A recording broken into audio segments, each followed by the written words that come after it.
Oh, that was probably pretty loud. I don't know if I'm gonna be able to put that in the vlog. But what's up, guys? Welcome to a new video. This week I'm gonna try to do a better job at actually taking you guys along for the journey. I haven't really filmed too much this week, just because I was trying to film some stuff on my iPhone yesterday, but it didn't really work out too well. The iPhone is just kind of a pain in the ass to film videos, so I got the big camera out on the dash. It could fall at any point. All right, I was trying to have that camera film me on the dash, but the thing was sliding, and I'm just not about having that thing fall and break. So I was saying that I've been trying to use this camera to vlog and do videos with, but I don't know if it's just a mental block or something like that, and it's like, you know, this isn't really the bottleneck, but I'm like, all right, this camera is kind of a huge thing to bring around and kind of a pain in the ass. So it's like, I was thinking about getting one of those pocket cameras. I think DJI has one, Insta360 has one. Just because it's like, you bring this everywhere, it's noticeable, and it's just kind of a pain in the ass to lug. It's a little bit different with settings and stuff like that. You have to change stuff. It's a little bit harder to do videos. The quality is, yes, it's better, but you know, it's all about what camera you're actually going to use at the end of the day, and I want to bring you guys along, and I've just been like, haven't felt like picking up this thing and bringing it everywhere and lugging it around. So, but I need to go work out because the morning's getting a little bit late and I need to get to it. All right, guys, so last video I mentioned we hired a fractional CFO agency, and just making sure that you're hiring a CFO that's a great operator and that really understands the business. Right now I actually have a call with that team, so I'm gonna record a bit of the call to give you guys a little bit of an insight of how we're thinking about finances over here at Nutre. I think I've told you before, but I built my own AI for Nutre. This was actually just me copy and pasting your message into my custom AI called Natalie for Nutre, that she spit this back out. So, oh my God, that's super impressive. So if you ever need, that's the reason why I'm saying you're on Slack, is you can actually access her for data through Slack. So you can communicate and ask her questions in Slack. So I think if I ever got you like I think you might have a Nutre team. I don't know if you do or not. I think I could give you access to ask questions into, or you just ask me and I can come up with you, but I just, a lot of the team likes to use. No, that sounds great. So that's, it gets through Slack. So let me. I get what you're saying. You're saying like, just so I think just to make sure I'm on the same page. So you're saying as a business whole long-term strategy, it takes a certain amount of time to get profitable, and in the short run those new customers might not be profitable, so that's why our revenue won't be as high. But if you take that long bird's eye view, it actually is. So it's kind of like a business question of, you know, how much do you want to not be profitable to make it profitable, and like what is actually feasible and possible. I'm trying to think about, you know what I mean, maybe I can figure that out. Huh? We can figure that out pretty easily. I think it's you could see in that other spreadsheet, I also had the average order value per state, but in theory you could be like, okay, this is our cost to acquire a customer. On average, see the AOV for Texas is what? That's for new customers. So what I look at is I have NC AOV, which is new customer AOV, and I have RC AOV, returning customer AOV. So typically on average, one is the new customer AOVs around for just most stuff, and then typically returning customers. So you could, in theory, take the Texas customers and say, okay, great, this is how many customers I acquired. They're probably going to drop off here, or I'll add more to 250. Just say there's 150 customers. If they spend, you know, our LTV of 16, you know, orders, whatever that is, multiplied by our actual, and this is all in the unit economics tab. But if you wanted to do it by state, that's kind of how I would envision doing it. Well, let's do it for Massachusetts and let's do it for Texas, right? Sure. All right, so if you notice the difference in camera quality, I'm actually using a different camera right now. I actually had this camera before when I first was gonna start to vlog, but then I was like, I already have an existing camera, so like the big DSLR camera, whatever. I don't think I've ever showed it in a video, but it's like a big heavy camera that I just had in the past when we were doing podcast stuff. So I was like, I don't know if I need both, like whatever, let me just try to use this DSLR. So I returned this camera that I'm using right now. It's one of those like pocket cameras. And I wasn't gonna grab this because there is a DJI camera coming out, a DJI Pocket 4P camera that's coming out. But for some reason, it's still not sold in the US. It's been out for a bit, but like it won't ship to the United States. And I've been waiting for it, and I'm like, okay, I don't know how long this camera's gonna like take to come out. So I'm just gonna grab this other 360 camera, use this because we can use it for Nutre and a lot of other stuff. And then I bought this at Costco, and they had like a crazy sale on it, and I have 90 days to return this. So hopefully the DJI comes out within that 90-day period, and I probably might switch to that one just because I think the quality of the like the picture quality is better on that. At least that's what the reviews are saying. But I low-key like this camera. It has like a couple other features that are pretty cool and unique to this one. So I don't know. But the reason why I'm saying this too is I haven't been filming this too much because picking up that big camera with all the settings and all the changing the stuff was kind of just being a huge pain in the ass to me. I'm like, I don't even want to take this out because I have to set up on the tripod, and then I have to change the, picture quality settings. And yes, the picture quality is really good, but it's like, it's not really enjoyable for me. Carrying it around and lugging it around is kind of a bitch. So I was like, why not, pick the thing that actually I'll use? And that's my number one rule when it comes to a lot of things. It's like, use the thing that's going to actually make you do whatever you're trying to do. If picking up, and this is a lot of reviews say with camera gear too, it's like, just because a camera has like great camera like quality and the picture's awesome, if it's super heavy and a pain in the ass to carry around, don't buy that camera. Buy like your iPhone, or use like a little point and shoot or pocket camera or something like this that's a little bit easier to use. So that's the reason why I picked up this, and hopefully it's gonna help me film a little bit more content for you guys, because I've kind of been slacking. I've been good at like the steady shots, but hopefully this helps me get some more shots on the go to like, kind of liven up the vlog a little bit. Right now, heading over to FedEx. I got a backpack from like my favorite company that sells backpacks. I got their backpacks. I got like 2 of their backpacks and a duffel bag from them. I just love it. It's Air. It's called AER, SF.com. They have some stores as well, but they're my favorite backpack brand. And when I was going to the gym and I was like sauning more and like showering in the gym more, and or at least sauning more, like when I had to bring like flip-flops and stuff like that, I wanted like a quick bag just to bring to the gym with headphones, like water bottle, and like put my shoes in there and stuff. So I got this bag, and what happened was I forgot, it didn't come, and I was like, why is this thing not coming? And I eventually went to my other email and saw that like they needed confirmation on the address to actually like ship the thing. So like I bought it a while ago, and I was just using another duffel bag in the meantime, like a little like strings whatever bag. And I have been using this for the last like week or so, like 3-4 days, maybe 5 days, whatever. And it's a cool backpack, but it's just not, I just don't think it's even worth doing. It's just too small, doesn't really fit stuff. I'm one of those people that, Jess will joke that I like to try out stuff and return it. And that, that's just like fun to me. It's like, okay, I'm gonna try out this, let's see if I like it. If not, I return it. Like, I'm kind of like a nerd when it comes to gadgets or like tech or, backpacks and stuff like that, wallets. Like, I've always just been like someone that's kind of like nerdy when it comes to that shit. So, nevertheless, I don't like the backpacks. I'm gonna go over to FedEx and drop that thing off. All right, just finished up at FedEx, and Jess says she's on a call with a client, and I actually have a return. I just opened up my glove box or center console and realized that I have a return at Best Buy I need to drop off. I got this little cable thing, whatever, to like plug into my iPad so I could like actually edit videos on it too.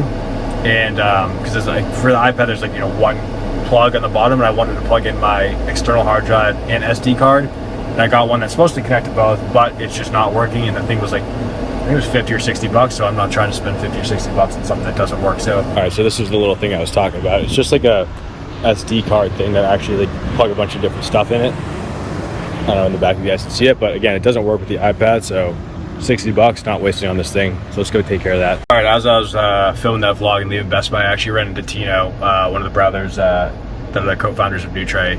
We're doing an event right now that seemed really good, and now it's just kind of turning into a little bit of a nightmare to coordinate. And I don't know if it's anybody's specific fault. It's like, it's just the place that we're doing it at is like a kind of a different audience, and they're kind of just a different mentality than we really are, customer base wise. And now we're kind of realizing that it's might have not be as good as we thought it would be. Like, we were gonna do this whole thing about it and really take advantage of it. So right now we're just a little frustrated with like what we're seeing.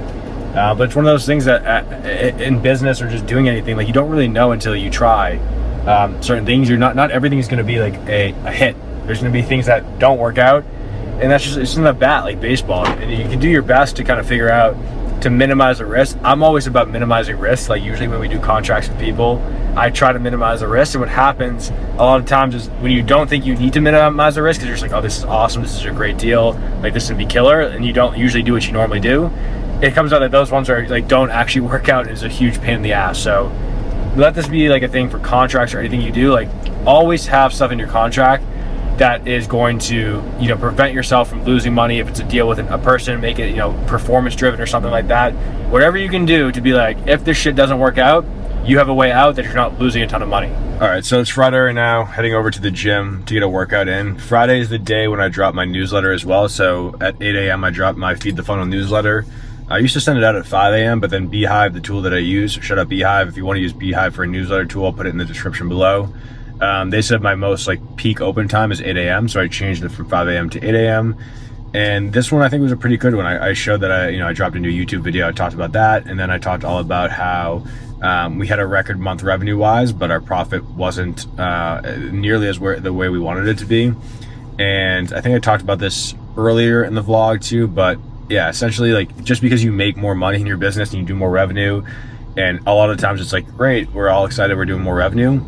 The truth comes home, like whatever, it comes knocking when you realize at the end of the month when you have a P&L meeting that, oh shit, you spent a little bit more, there's more expenses here, this happened here, these customers weren't as profitable. Then a record month of you being like fired up turns into a month of you're just like, damn, what the hell happened in this situation. It happens to a lot of businesses, and it's kind of funny how like Silicon Valley businesses and businesses that are VC backed like don't really have as much of that problem, because like they're usually losing money and they can afford to do that. For us, it's like, no, you can't really afford to just lose money, because the money's going to run out at some point. Hopefully, of course, you have storage of money to kind of float yourself for a bit, because not every month is going to be profitable. Ideally, every month is going to be profitable, but if you're having, a growth and you're pushing for a certain growth, there's going to be months where you're not as profitable for that. So, my camera kind of just shut off there. I don't know if it was still recording, but yeah, I talked about how like in business you have to be careful of that, and then in personal finance you have to be careful of that as well. Because once you start making more money, you usually spend more money, and then all of a sudden you spend more money, and that difference that you made extra doesn't really add anything to your bottom line or the amount that you're saving, and it sucks too sometimes. It's like I think I talked about before this vlog, and I kind of forget what I talked about each day, so I'll cut this out if I already did, but it kind of sucks because like you get a pay raise and stuff like that, especially like when you're trying to improve your life and have a better life, and whether that's like a better house, a better car, or more vacations with your family and enjoying life more. You get a little bit of a pay raise, all of a sudden you do a few of those things, and you're kind of at the same place you were before, if not less, and you're saving less. But there has to be a number that you have to reach. That's why it's like at the end of the day, even though people don't like to hear this, they're always about how can I save, and everything's so expensive, and save and cut. It's like, at the end of the day, the easiest way to get out of that is just to make more money. Like, you can cut all you want, but you have to realize that you can only cut so much, and it's much easier to make more than it is to cut more. At least that's my belief, and that's what I've had from my experience. Like, just improve your skills, get better, make more money, don't spend foolishly, but you got to enjoy your life at the same time too. I don't believe in the whole idea of eating shit your entire life for like no reason. I think that there's times where you should spend a little bit more, and times that you should enjoy life too. I don't believe in working so hard just to not enjoy anything. I do believe, of course, saving for the future and whatever investments you have, and that might mean short term you have to eat shit for a little bit for that long-term goal, and I 100% believe in that. You should not be blowing all your money. You should not be just like doing dumb shit. But you should be reinvesting in yourself. You should be reinvesting in your business, personal development, things that are going to allow you to make more money. And a lot of the times that's done by spending more. It's kind of like an inside, secret that a lot of business people talk about. And it's not, I wouldn't say it's a secret necessarily, but if you talk to a lot of business people, they're like, anytime I've extended myself to push forward, to put myself in an uncomfortable position, like I unlock the next level. The CRO team that we're working with, I was talking with the founder, and he was talking about the same thing. He's like, anytime I've bought something or did something that was a little bit too much for what I could understand and could really afford, all of a sudden new opportunities opened up and my life kind of changed. And in the short term, it's kind of scary because you're like, oh shit, should I actually make this decision? But what that usually does is just opens your mind, gets new opportunities. For example, you spend more on a watch, or you spend more on a trip, or you go into a mastermind and you spend more money, and all of a sudden you meet this person, and then unlocks this door, and then you're like, how did I get up in there? Is this like a scientific way of I didn't spend? No, it's not science. It's just like the actual way that the world works. Like, not everything's a formula. Some things don't have a direct ROI. They just add up in time. So I'm at Lifetime right now. Let's catch a workout. Then we are going into that 1% incline. 10 more seconds, hold on to it. 5, 4, 3, 2. All right, so as I was trying to film that workout clip, I don't know if you guys saw me, my camera, the one I'm filming on, actually died. So just like mid-thing, I was like, all right, perfect. Went through this setup again, this mic set up, but unfortunately just died right away. So That didn't go as planned, but hopefully I got some of the clips there. I haven't looked at them yet. I'll put them in there if they came out any good. But right now, heading over to Nutre HQ. Some of the team is in Texas, actually, checking out another company. Some of them are going to the Hamptons for the demo I think I talked about yesterday at Post House in the Hamptons. There's like this gym that's like a lot of people in the Hamptons, wealthy people and influencer celebrities go to. So most of the team's heading up there. And then I don't really know if there's too many people at Nutre HQ, but we're gonna go over there, see what's good, check into the team, get some work done, and take things from there. I do have a 1 o'clock meeting for influencer stuff. Fridays at 1 is typically our influencer call. So we're gonna go over some new things we're launching, like influencer packs. A lot of cool stuff we're launching. The influencer pack feature is awesome. I'll explain it to you guys on the call, and I'll probably do a whiteboard session on that, but essentially it's a better way to have influencers and different celebrities promote your product. Instead of it's, hey, go buy this product and use my link, it's like, hey, go get my pack on Nutre, which has like their selected meals that are their favorite. So it's a cooler way to be like, hey, go over to Nutre, get my pack and get the discount too as well on it. But we think it's going to be a really great way that's way more organic than just like telling people to go buy their product when you're actually recommending the food. I think it's going to go a long way and have that almost network effect. And we're also working on another piece of technology with that's going to help along the same lines, where customers can essentially build their own packs as well and refer their friends and share their packs with their friends, almost like a social network type of vibe. So tech and marketing go hand in hand. It's one of the things that I'm most passionate about. I consider myself like a CMO, but really like a CTO, CMO in one. And I think now with AI and stuff like that, you really have to be as a CMO. It really is any C-suite person, but specifically marketing to build systems and different technology. This is everything, especially for the business we have. So let's head over to Nutre HQ. Got to park in my spot right here. Here we go. My spot right here. Angelo probably doesn't watch this vlog at all, but parking in this spot because he's not here. He's in Texas. He was making fun of me before that I took his spot. And as soon as he goes away, Luca just like swoops in and just steals the spot right away. All right, I think I talked about this in another vlog, but usually Fridays are the day that I launch ads. And I just don't randomly do it on Friday to do it on Friday. But the reason being is you only want to launch Facebook ads I think once per week, because there's something, the algorithm called learning mode. Essentially, if you're not too much of a Facebook's ads expert or have run Facebook ads in the past, once you launch a new ad, it goes into learning mode because it needs to gather data. And if you're constantly launching new ads into your campaigns and stuff like that, the algorithm's just constantly like cycling. It doesn't get a chance to actually, use its AI powers to figure out who to actually serve your ads to. So every Friday I do it too, because Wednesday is our order deadline for Nutre. So all our orders are done Wednesday. And then usually for us, Thursday, Friday, Saturday are usually our worst days for customers, because if you're a customer and you go on our website and you try to order a meal on Thursday, like for example, yesterday, if you tried to order, you're not getting that meal until the following Sunday. So that's why Wednesday, if you order by Wednesday at midnight, you get it that coming weekend, so that Sunday. But again, Thursday or Friday, you're not getting it into the next weekend. So for us, we're trying to maybe make that a little bit quicker. But for launching ads, I usually launch it on those days, like Friday, for example, because Friday is one of the worst days for us. So I'm going through our entire, and the way that I actually think about launching ads is a couple different ways. We have UGC content from different influencers that are like submitting content that we ask them to do. But what I've been doing lately is using a tool called Refunnel. Probably one of my favorite tools. Shout out Atif from Refunnel. What it does is essentially is like a social listening tool. So it sees all the posts that people have tagged your brand in and have talked about Nutre. And I can go in there and request rights to run that content as ads. And the reason why that's so good is if you're just running content that people send you that's never been posted organically, you have no idea if that's actually a great piece of content. You don't know, if you haven't tested it, you have no idea. Versus what we're having people do now more, which is more this like creator Hudson method, kind of too. It's a little bit different, but I'm just going through Refunnel. I sort by impressions the last 7 days and sort by post type being reel and see what reels got the most amount of impressions organically. And then I'm going to tape that content. If we already have ad access, I'm just going to run it as ads. And if we don't, I'm going to request it.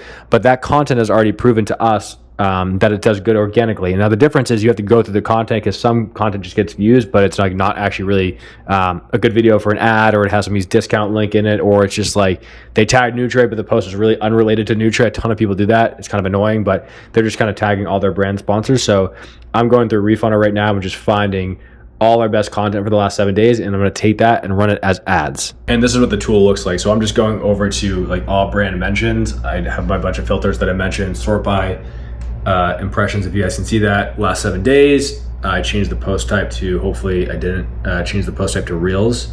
Apply changes, because I only want to see reels. I don't want to boost stories. So I just go through this entire list of content, watch it for the last 7 days, see what got good views, see what didn't, and I'm just gonna pick the content that did the best, request the rights there.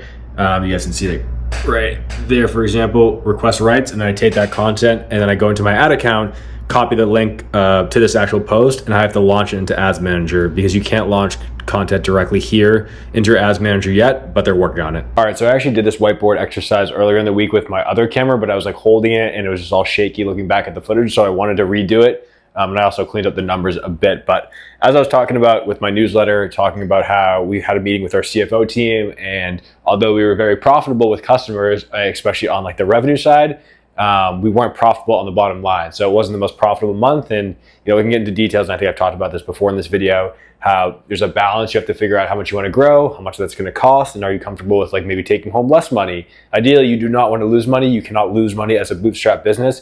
If you're VC backed and VC funded, you can afford to lose money. We as Nutre cannot afford to lose money, at least on a consistent basis, or just not going to be in business for very long. So I met with our CFO team, and the exercise that he had, like we both did, he's doing the same thing, is to look at the states, Massachusetts and Texas. And the reason why we're doing that is Massachusetts is like our foundation state. That's, you know, we're Massachusetts based. That's where Nutre is founded. And then Texas is one of these newer states that we launched that is growing so fast. It's absolutely crazy. The difference between Massachusetts and Texas, though, is here is we hand deliver to this market. So it's hand deliver. We also, hopefully you guys can still see this, make sure in the camera as well, so I'm not just writing stuff. We hand deliver, as well as we have brand here. We have boots on the ground. That is the pros to Massachusetts. I kind of talked about it here. That's why I wrote brand. That's from the other video. But the keys to Massachusetts, again, we hand deliver, we have brand, and we have boots on the ground. Texas is we ship in boxes, like traditional boxes. Here, if you guys don't know, we use reusable cooler bags. So we deliver on Sunday in a reusable cooler bag. The next week, you leave the bag out. We take the old bag, bring you the new meals. That's how it works. Texas is ship. And the other big thing is we have no brand. And we have no boots. The difference here and why I'm saying that is from Massachusetts, it's such a stronger market in most of our bases here. For one, because we actually started in Massachusetts, so we just built up more, we have way more customers in Massachusetts. But the key thing is we have brand. People in Massachusetts know us. We've been around for 7-8 years. We have so much more credibility. People see us at demos and events, and friends talk about us. We have boots on the ground. We're doing like events and demos in different places. You might run into us at a gym that you go to. You might run into us at one of our sweat socials. Texas, people see ads as the main source of, and I'll write that there. People see ads, pretty much ads and influencers as their main source of finding out about Nutre. So they're just getting hit with cold ads and then cold influencers posting. They know nothing about Nutre. And that, what happens, and the issue with that is they don't stay on long. So there's low retention and there's low loyalty. People in Texas, they see an ad, they try Nutre, oh, whatever. But people in Massachusetts be like, oh, my friends talk about Nutre. I've seen them on Channel 5 News. I've seen them there. Let me give them a try. They're more bought into the brand. Texas, they don't, and the issue where we're going to go to over here is with the Texas, they don't stay on as long. Again, because there's no brand, there's low retention, there's low loyalty, because they're just like, okay, I'll try Nutre, and then I'll go try 5 other places. People typically around here just know that Nutre has the best quality food. Our food tastes amazing.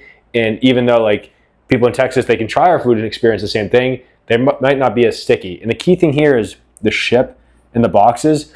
For these markets in Texas, again, we ship in boxes, which is overall just not the best customer experience because you have the boxes with all the packaging and ice packs. You have to throw it away. It's a huge pain in the ass if you ever ordered from like a food delivery brand. That's why the hand delivery whole entire model is great for us. Just take a bag, put the meals in your fridge, leave the bag out, and you're done. So easy. And the beauty of this, and that's why we love the Northeast markets we hand deliver.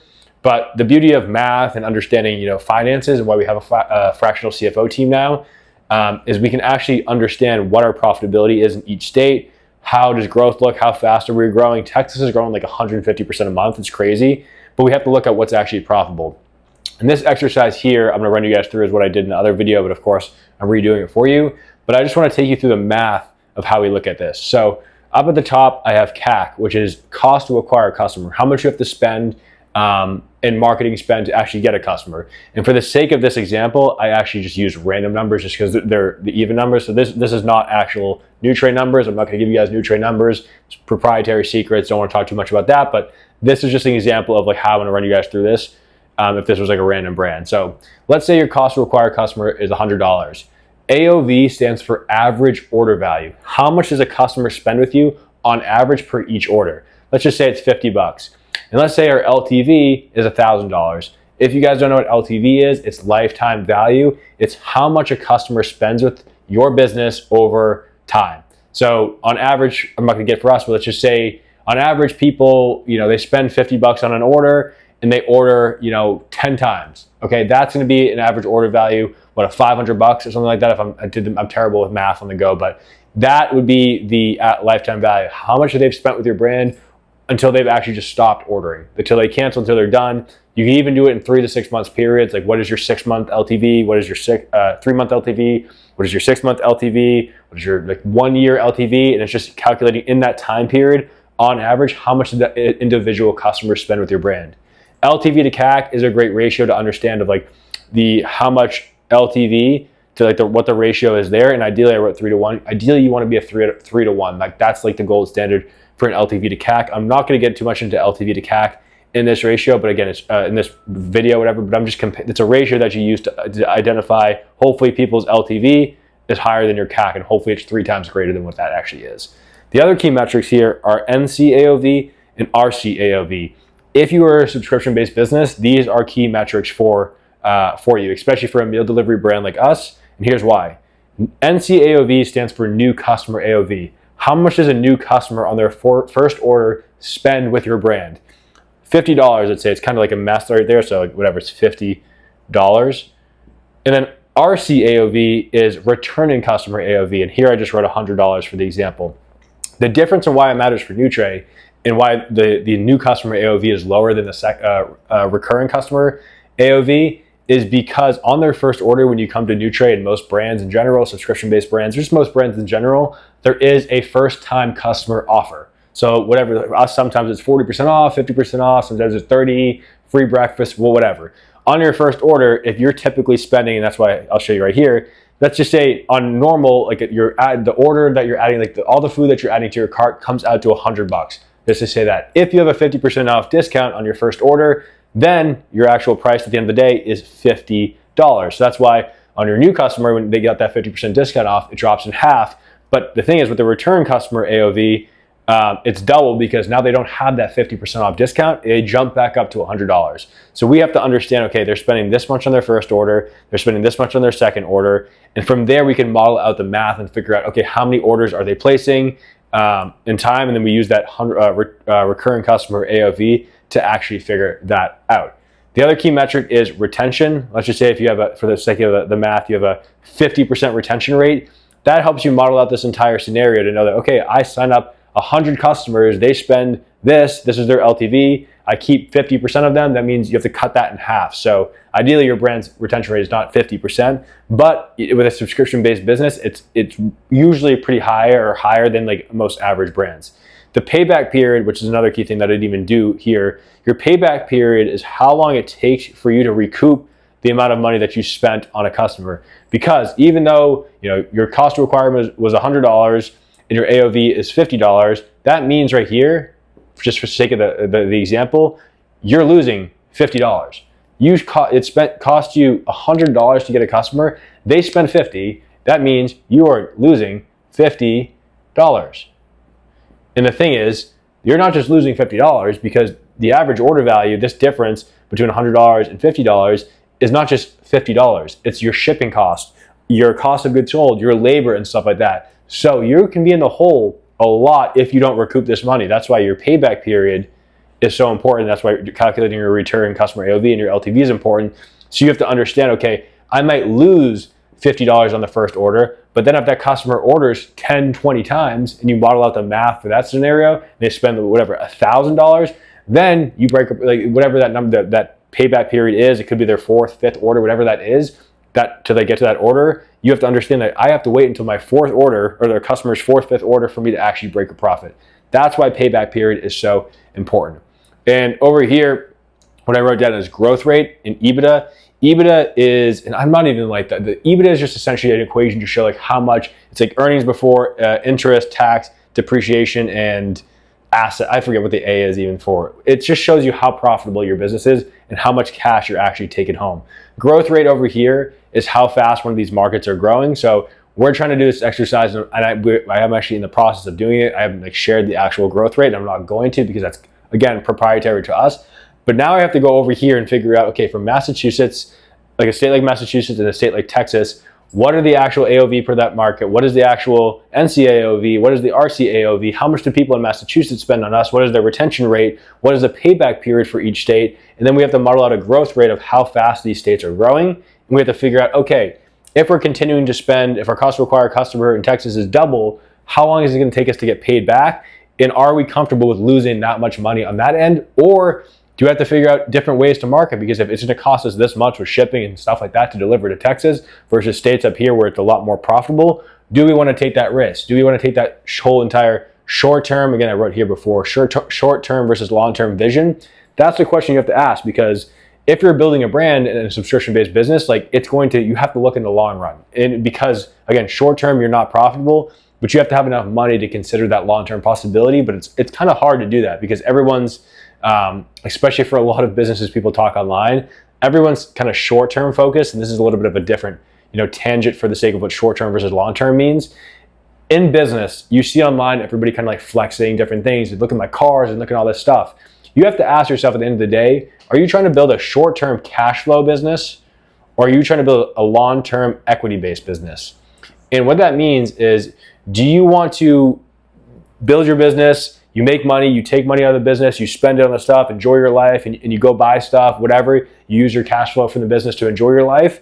Or you're somebody that's in it for the long run that wants to take all the money that they're making and reinvest it into the business for one day that your company is worth then more money than it would be if you were just like a cash flow short-term focused person. Because that's what happens. If you're long-term focused, you're understanding that, okay, I'm willing to eat shit right now and not make as much money. So one day, 5, 10 years later from now, I reinvest enough into my business. I've built my business enough that it has enterprise value. And all of a sudden let's just say $100 million to this scenario is $100 million for this whole entire series, and it's a round number. I'm waiting one day that hopefully one day in 10 years, I can sell my business for $100 million. To do that, you're not going to be able to take home as much money short term.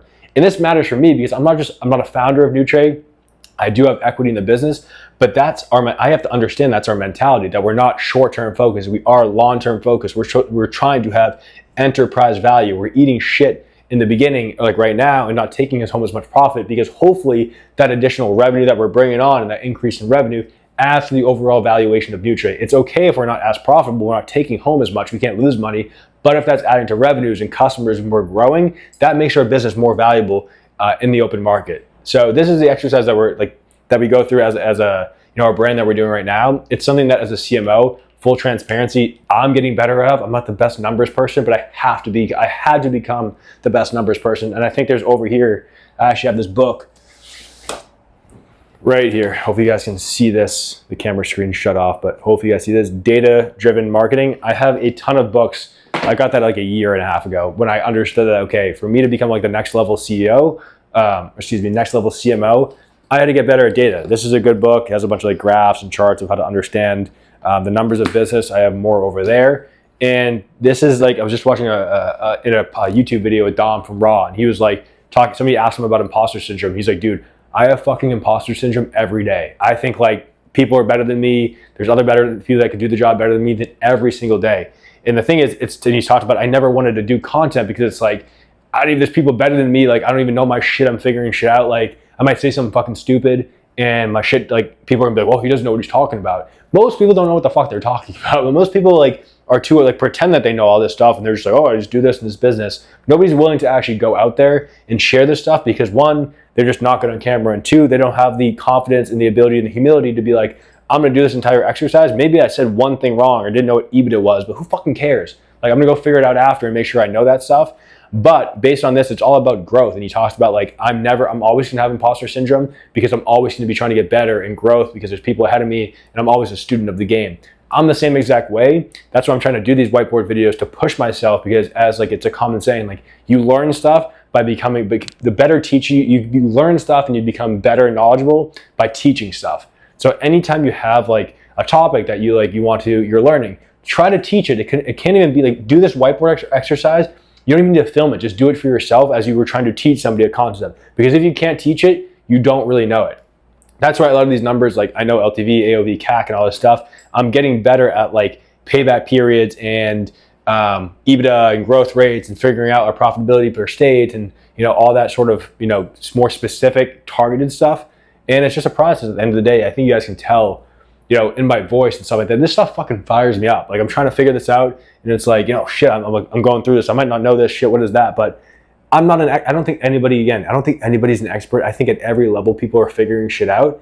And especially as a bootstrap business with a lean team, like we're not like they have this whole venture backing with experts and blah, blah, blah that can help us out and figure numbers. Like we have to, our website is custom built. It's not a Shopify site. So every single piece of technology, we have to imagine from our minds of like what we want it to look like, how it should operate, all that stuff, design and everything like that, we have to build out. So for the last years, like when I get very involved, as I said before in this vlog, in front of like the technology and that side of Nutre. And for me, because I fucking love technology and I think tech is super important for a business like this, AI and all that stuff, I have to envision everything. I have to think about, okay, it's gonna look like this, it's gonna operate like this, it's gonna do this. I'm not a Shopify brand. I can't as a marketer go, and that's why every consultant we look like is like, dude, your data is shit. I don't know how you're growing like this. I can imagine if you had these tools, you would be fucking lethal. I'm already fucking lethal right now. And I just joked to him, I'm already lethal right now without even having the necessary plugins and data and tools like that. Because all this stuff, for the most part, for like Shopify brand, you still need to know your numbers for a Shopify brand. But most Shopify brands, there's plugins galore that you just plug it in and you can understand upsells and, you know, add stuff to your card and abandon stuff and LTV software that helps you track actual cohort data. Everything that we have to do data-wise, tech-wise, and anything like this has to be manually done. And that's something that I'm grateful for because I learned having to do this stuff by hand. It's kind of like old school, having to actually do the work, not just rely on plugins, makes you just know shit better. That way, when you do have those tools, you're like, holy shit. Like if, imagine building Nutre again on a Shopify brand where we had those tools, or another brand where I'm just like, okay, to figure all this stuff and to figure all this, I just have this plugin, that plugin, this, and this software, and it just shows me, like, dude, it's not gonna be close. So do the hard work at the end of the day. That's kind of the lesson at the end of the day. But this is an exercise, again, we're doing with our CFO team. I'm gonna do more numbers stuff because I don't think marketers that great with, most marketers aren't that really that great with numbers. I'm not the best, we're more creative people, but in time, we'll get better at all this stuff. And I'll hopefully give as much value to you guys as possible and help you guys grow wherever stage you are in business. Again, I'm not gonna try to, I think I talked about this before, but I'm not gonna give you guys like the exact numbers that Nutre is doing because we're a bootstrap scaling brand. Competitors could be watching this too, but I'm the type of like, okay, you can take this and like, okay, you take this and go do what you want. I'm not really giving away anything that's secret. And I think a lot of people are kind of nervous. What if they take this and do this? It's like, dude, people know how to lose weight. People know how to, you know, do whatever, but they just don't do it. Why? Because it's hard and they're not going to do it on a consistent basis. So that's why you have so many founders sharing content online. They're doing it because they're like, okay, yeah, go do that. Okay, this is what we're doing. Like, what are you going to do? Okay, you actually have to do the work. There's definitely like proprietary secrets and stuff like that. Like Apple and companies like that can't be like leaking new technology. So like Samsung, whatever their competitors are, can take it, you know, and replicate it. That's a whole entire different story. But stuff like this, like I don't mind sharing. So if you're watching this video and you're like, you're nervous to share content, just fucking do it. Who fucking cares?